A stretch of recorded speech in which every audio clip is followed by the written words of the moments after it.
Ya, saudara, Anda masih mendengarkan program Radio Jepang NHK World bersama Prika Hatima dan saya Rizka Dwi. Dan sekarang kita beralih ke Pojok Tamate Bako. Saudara, Pojok Tamate Bako kita kali ini akan memperkenalkan Anda pada sebuah kelompok kesenian Indonesia yang mempromosikan alat musik tradisional Sunda bernama karinding kepada masyarakat Jepang. Nah, karinding ini adalah sebuah alat musik yang sudah langka yang terbuat dari bambu atau pelepah kawung dalam bahasa Sunda nih ya, atau pelepah pohon aren. Nah, ukurannya ini kurang lebih sekitar 15 cm dengan lebar sekitar 1 sampai 2 cm. Cara memainkannya yaitu dengan meletakkan benda ini di antara bibir, lalu bagian ujungnya ditepuk atau dipukul-pukul dengan jari hingga menghasilkan suara yang khas. Ya saudara, kelompok yang belum lama dibentuk ini beberapa hari lalu melakukan pentas di daerah Yokohama. Di sana karinding dimainkan bersama dengan sejumlah alat musik bambu lainnya. Dan salah satu bagian yang mendapat sambutan penonton adalah ketika mereka memainkan lagu rakyat khas Jepang, Sakura.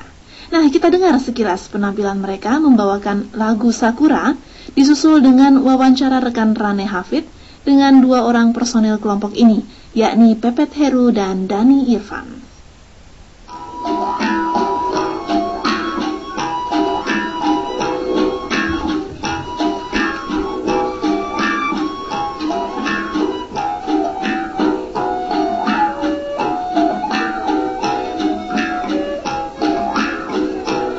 Pendengar sekalian dimanapun Anda berada, saat ini kita sedang bersama rekan-rekan beberapa orang Indonesia yang ikut mempopulerkan sebuah alat musik yang belum banyak atau sudah tidak banyak yang mengetahui alat musik ini, yaitu yang namanya karinding. Dan sampai ada yang memperkenalkannya kemudian di Jepang adalah sesuatu yang menarik, karena di Indonesia sendiri juga sudah jarang sekali. Dan saya dengar-dengar baru beberapa bulan terakhir ini kelompok ini didirikan, dan langsung saja kita akan ngobrol dengan 2 di antara mereka. Mungkin pertama saya ngobrol dengan bisa dibilang pemimpinnya lah ya, Kang Pepet saya panggil. Kumaha damang genki desu ka? Alhamdulillah genki desu. Bisa cerita dulu nggak tentang kelompok ini? Grupnya sendiri itu KOKAR, singkatan dari komunitas karinding. Didasarkan kepada kepedulian kami terhadap kesenian kebudayaan Sunda, khususnya karinding dalam hal ini, yaitu suatu alat musik yang berasal dari Tasikmalaya yang hampir punah, yaitu sebuah alat musik yang cukup tua yang konon sebagai alat yang telah digunakan karuhun atau orang tua sejak zaman sebelum ditemukannya kecapi. Berarti alat ini lebih dulu keberadaannya daripada kecapi. Personilnya ini rata-rata mahasiswa atau pekerja atau? Kami sendiri itu dari berbagai profesi. Dalam hal ini saya sendiri kebetulan bekerja di KBRI Tokyo, Kang Dani juga di KBRI Tokyo. Banyak rekan-rekan saya juga yang kebetulan sedang ngambil studi di sini, ngambil program S2, bahkan anggota kami juga ada yang sudah S3. Iya. Hebat S3. Oke, ini agak aneh sebenarnya buat saya karena memperkenalkan sebuah budaya Indonesia yang langka, tapi kita perkenalkannya jauh-jauh dari Jepang. Ini dia globalisasi namanya. Ini kemudian kita ngobrol dengan Pak Dani. Pak Dani ini bisa dibilang juga salah seorang aktivis seni Sunda di Jepang. Ini kalau ada event-event sering kelihatan lah dengan capingnya dan sulingnya gitu. Tapi kemudian Pak Dani bisa cerita sedikit nggak tentang karinding? Banyak mungkin pendengar kita di Indonesia yang mungkin sudah tidak tahu lagi apa itu karinding. Kalau dibilang alat musik dari Jawa Barat, orang mah ingatnya kecapi, suling. Sebenarnya alat seperti ini memang tidak hanya terdapat di Tasikmalaya ya. Mungkin orang Sumedang juga mengakui ini ada gitu kan. Purwakarta mungkin ada. Dan saya lihat di Bali juga alat seperti ini ada, namanya genggong kalau nggak salah. Kemudian di Kalimantan ada ya, di Afrika aborigin juga ada. Tapi dengan khas baik dari alat ataupun dari cara membuat ya. Tiap masing-masing alat musik ini pasti mempunyai karakteristik tersendiri. Contohnya ini karinding dari Cineam, Pak. Beranjak tahun 2003 itu sebelum nama karinding tercuat gitu ya, sebelum rame, itu ada penelitian yang dilakukan oleh sanggar kami itu ke daerah Tasikmalaya Cineam.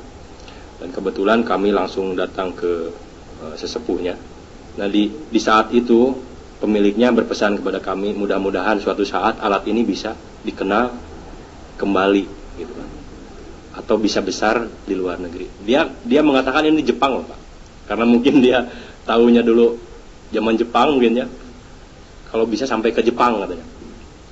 Nah sejak dari sana saya bawa pas satu ini Pak, ini warisan dan sekarang sudah meninggal Pak. Tokohnya itu almarhum Bapak Karna, dan setiap pameran di Tokyo atau di mana-mana saya selalu menyertakan Pak ini. Begitu orang Jepang sangat menghargai, itu dilapis dengan kaca yang luas sekali. Kemudian kita bertemu kawan-kawan yang mungkin sehobi, yang mungkin satu hati untuk menggerakkan kembali. Ya terbentuklah komunitas ini. Sebenarnya Kokar tidak hanya di Jepang, kita hanya cabangnya. Di Indonesia banyak sekali Pak, ada Kokar Tasik mungkin ya, Kokar Sumedang. Cuman kita cabangnya di sini.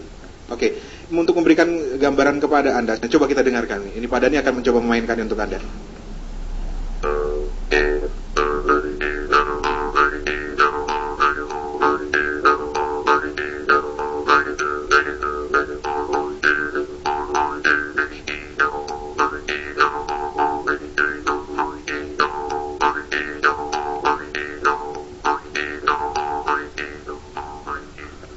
Kurang lebih seperti itu. Dan yang menarik juga karena beliau juga membuat sebuah aplikasi di iPhone untuk alat musik karinding, dan itu free, jadi bisa di-download. Coba kita dengarkan bedanya memainkan karinding seperti yang dimainkan seperti apa adanya tadi oleh Pak Dhani, dan sekarang memainkan dengan menggunakan iPhone.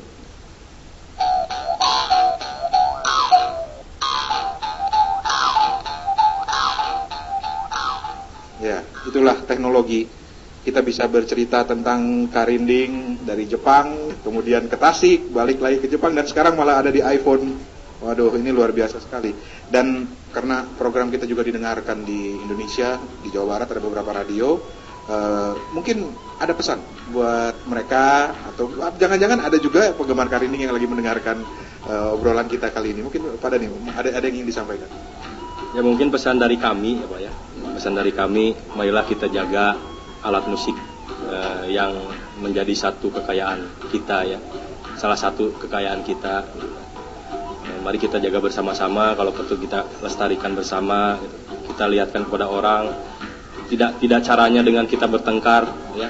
Misalkan negara mengklaim alat musik, kita buktikan aja lah, kita buktikan dengan sebaik mungkin bahwa orang bisa mengakui itu alat musik kita.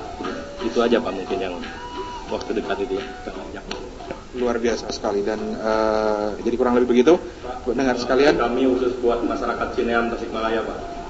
Itu dia Pak Dhani tadi, Cineam Tasikmalaya, sumbernya karinding. Oke. Dan sekian perjumpaan kita, terima kasih banyak.